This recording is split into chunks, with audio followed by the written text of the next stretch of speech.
vous offrez à la jeunesse gabonaise de s'exprimer sur vos antennes.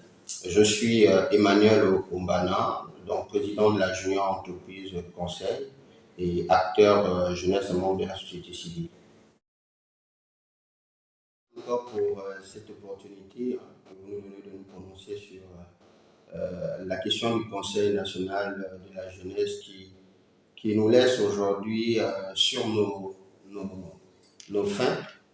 La situation actuelle du Conseil national de la jeunesse nous dérange tous. Nous avons constaté qu'actuellement, il y a deux bureaux du Conseil national de la jeunesse qui, tous deux, ont été élus en parfaite violation des dispositions statutaires et réglementaires de cette institution, notamment des articles 15, 22, 25, 31 et 34, qui malheureusement aujourd'hui ne tiennent pas compte des préoccupations de la jeunesse.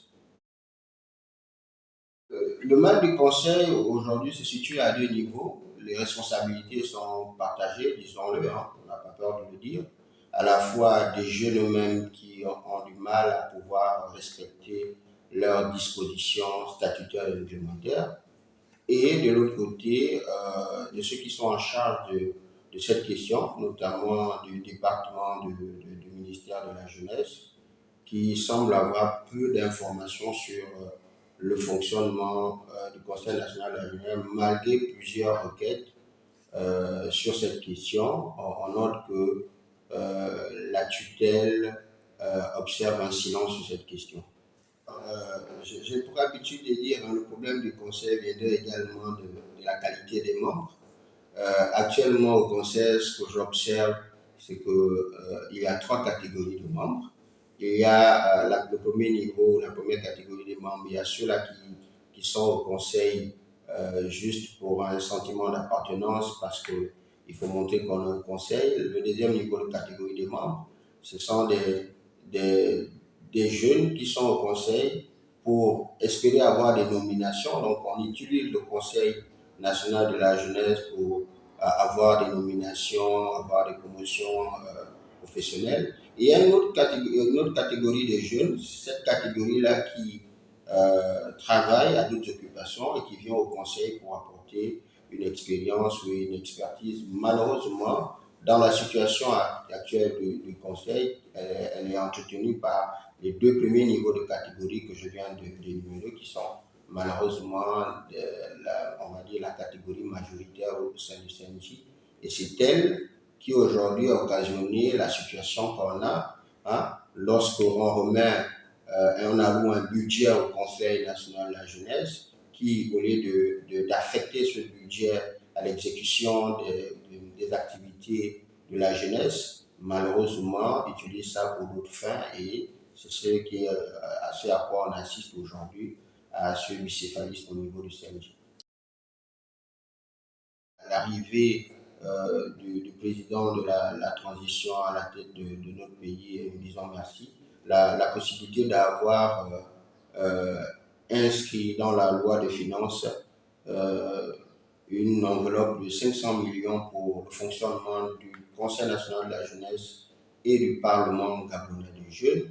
Et ce dossier a été porté par le 4e vice-président et le ministre de la jeunesse. Et nous disons merci au président pour cette opportunité, pour cet accompagnement. Mais il s'avère que depuis un bon bout de temps, les organisations de jeunesse n'ont pas de visibilité sur l'affectation de cette ligne budgétaire. Tantôt on parle de fonctionnement, tantôt c'est pour l'aménagement, pour la construction de sièges. Donc ça semble un peu flou, ambigu, et d'où l'initiative que nous avons prise d'initier une correspondance auprès de la tutelle et du directeur général de la jeunesse et du 4e vice-président pour essayer d'éclaircir la jeunesse sur l'affectation de ces 500 millions affectés pour le Conseil national de la jeunesse et le Parlement des jeunes, qui sont tous les deux institutions à même de prendre en compte les problèmes qui minent la jeunesse actuellement. La réponse de la tutelle, nous espérons que sous peu, elle va nous répondre pour que nous puissions aller de l'avant sur ce dossier. Effectivement, nous avons adressé pas mal de correspondances au niveau du Parlement gabonais pour effectivement redynamiser cette question, donc la question du Parlement des jeunes. Et à ce jour, le dossier suit toujours son cours, mais il faut dire que c'est une initiative qui remonte de l'équipe précédente.